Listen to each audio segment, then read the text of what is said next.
This is probably one of my favorites. But most people don't think of her as this serious. But this is the real Jean. She's absolutely charming, delightful, but a pretty tough competitor if you're on the court with her playing tennis. The Clerys wanted what every parent wants for their child, a safe, comfortable place where their daughter could learn and grow. In 1985, the Clerys were looking at colleges with Jean. They eventually settled on Lehigh University in scenic Bethlehem, Pennsylvania.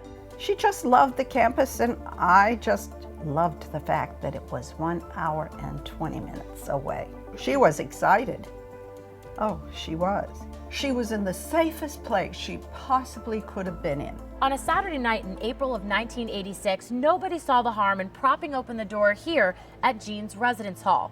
After all, it made coming and going much easier. But then the unimaginable happened. As night turned to morning, another student came in through that prop door. But he wasn't coming home from a night out. He was looking for rooms to rob. Jean was asleep in her bed when he came in to her room. He did everything. He strangled her to death, but he also raped her. Still personal to me. Still, something that I'll never forget. This is the case filed for the entire Clery incident. Ed Shoup was a public safety officer when Jean was killed, and now is the chief of police at Lehigh University. It was my case. I was the lead investigator for Lehigh, along with two state troopers at the time when the incident occurred. And we put a lot of time and effort into a tragic incident, very tragic. My feelings always go out for the Clery family. At that time, no laws required universities or colleges to track or disclose crimes that occurred on campus. There had been 38 violent crimes. It was not public knowledge. Nobody would know that. Nobody knew anything. But I knew I was going to have to do something to try to prevent other parents, other students of this eternal nightmare that never goes away. Never goes away. And what they learned was that there really was nothing governing college campus safety. There was nothing to make us aware of crimes happening on or around college campuses. So Connie and her husband Howard worked tirelessly to convince Congress to pass the Jean Clery Act. It's a federal law that requires campuses to track crimes committed on campus and share that information with the public to make campus communities safer. I didn't know if anyone had thoughts about getting pictures, what we could do with that in the newsletter, on the website. Allison Kiss heads the Clery Center for Security on campus. The goal of it is to make parents, students, prospective employees aware of crimes in or around campus, and that you have policies and procedures around emergency notification and timely warning if there's a current or ongoing threat to the community. And that's where you come in. Campus security authorities, known as CSAs, serve a critical role in protecting your fellow students and the campus community in general. So typically, who are CSAs? The most common would be public safety campus police officer. Next, it could be someone responsible for campus security. So it may be someone who's monitoring entrance to a residence hall. It could be someone with significant responsibility for student activities. And that's probably the broadest category of campus security authorities. That's where we're going to see resident assistants, coaches, advisors to Greek life or clubs. When students are reporting crimes, they may not go to campus police or public safety. That's where we want them to go. But they may go to someone they have rapport with or someone that they trust. That may be their advisor to their Greek club, it may be their coach, it may be their resident assistant. Remember, CSAs are people who are designated to report crimes to public safety. So who on campus is not a CSA? Faculty who don't have responsibilities beyond the classroom, clerical or cafeteria staff, and professional or pastoral counselors acting specifically in those counseling roles. While many campuses have security features like call boxes and card access systems, it takes much more than technology to keep a campus safe. It takes the people living and learning in the community. And that's why CSAs are crucial to campus safety.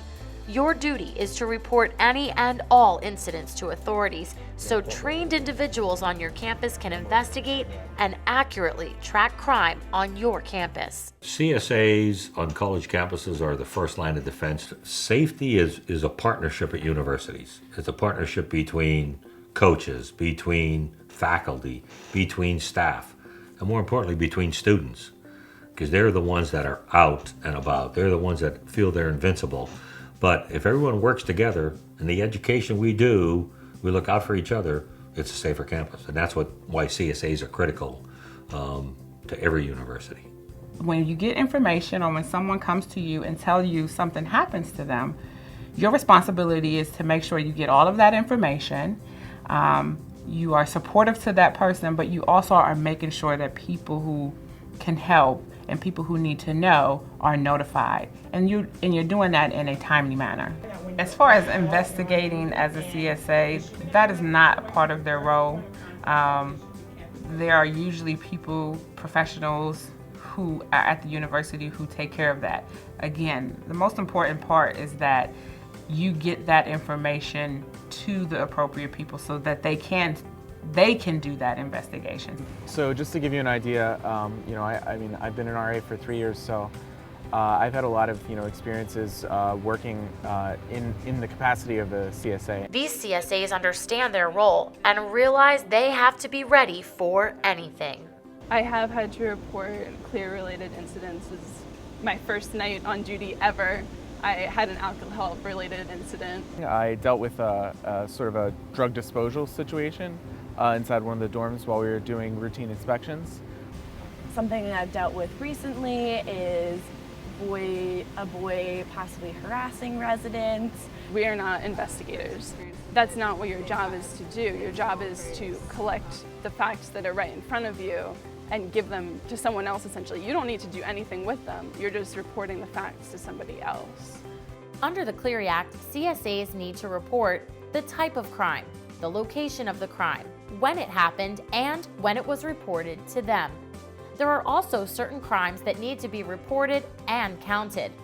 They include murder, sexual offenses, robbery, aggravated assault, burglary, motor vehicle theft, arson, arrest and disciplinary referrals for liquor law violations, drug law violations, and illegal weapons possession. Hate crimes must also be reported.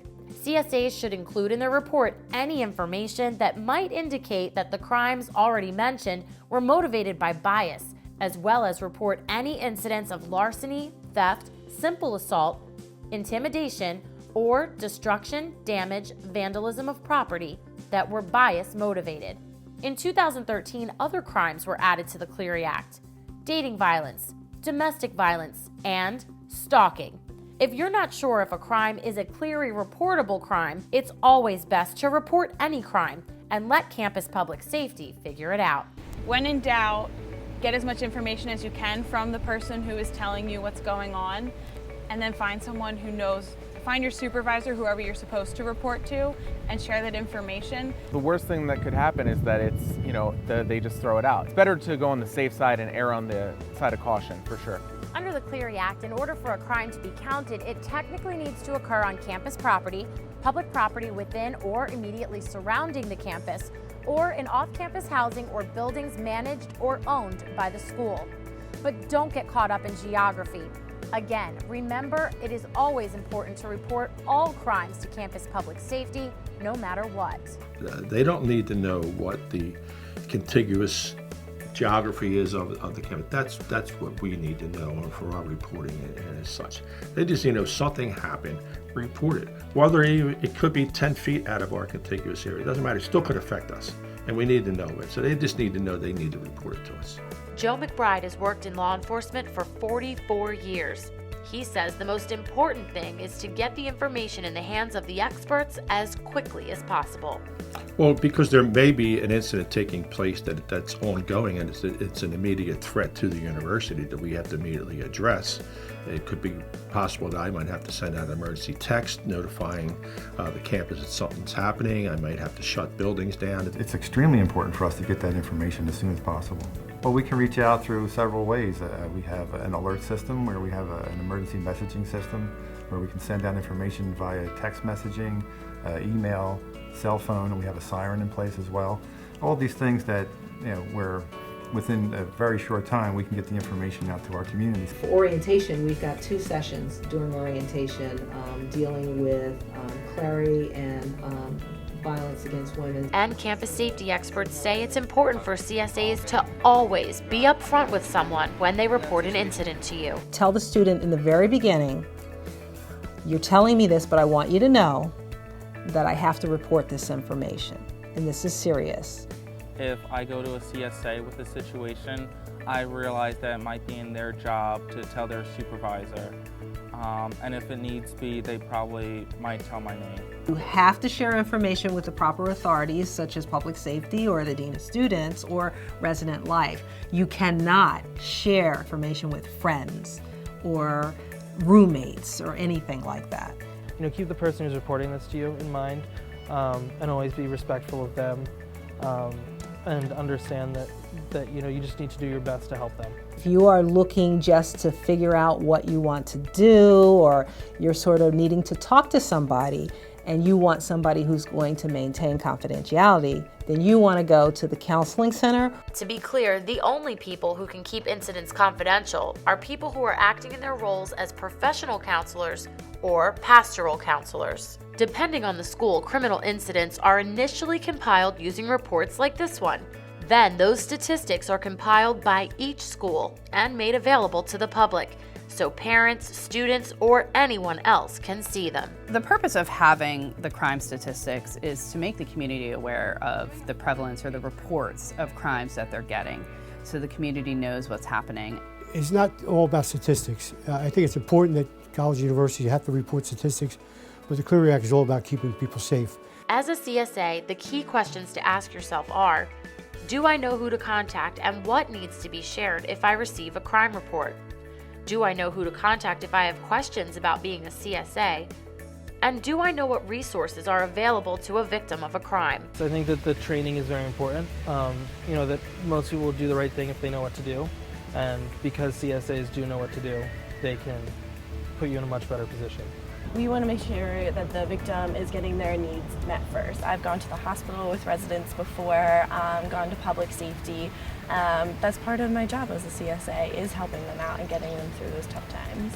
I've had to deal with a lot of sexual assaults, and I was sexually assaulted in high school, and dealing with that and being able to say, okay, well, when I went to somebody for help, I didn't get any. But now when someone comes to me, I'm able to use that experience and the desire to help them to do what wasn't done for me.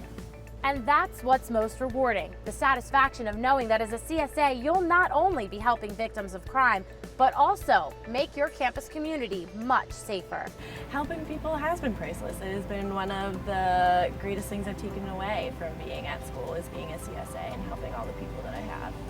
The end of the day, I think that it really is making sure that you understand that we are all a part of a community, and it's all of our responsibility to make sure that we all feel comfortable and safe. As a campus security authority, your role is not only to handle the technical elements of the law and the requirements of the law, but to take it one step further and to understand the spirit of the law, and in Jean's honor, to make campuses safer. She was my best pal. She was everything to me. I just always felt in heaven when I was with her. The culture has got to change. And you've got to take this stuff seriously, because there are a lot of Jean Clerys out there. And I don't feel good about that. So it keeps me fighting.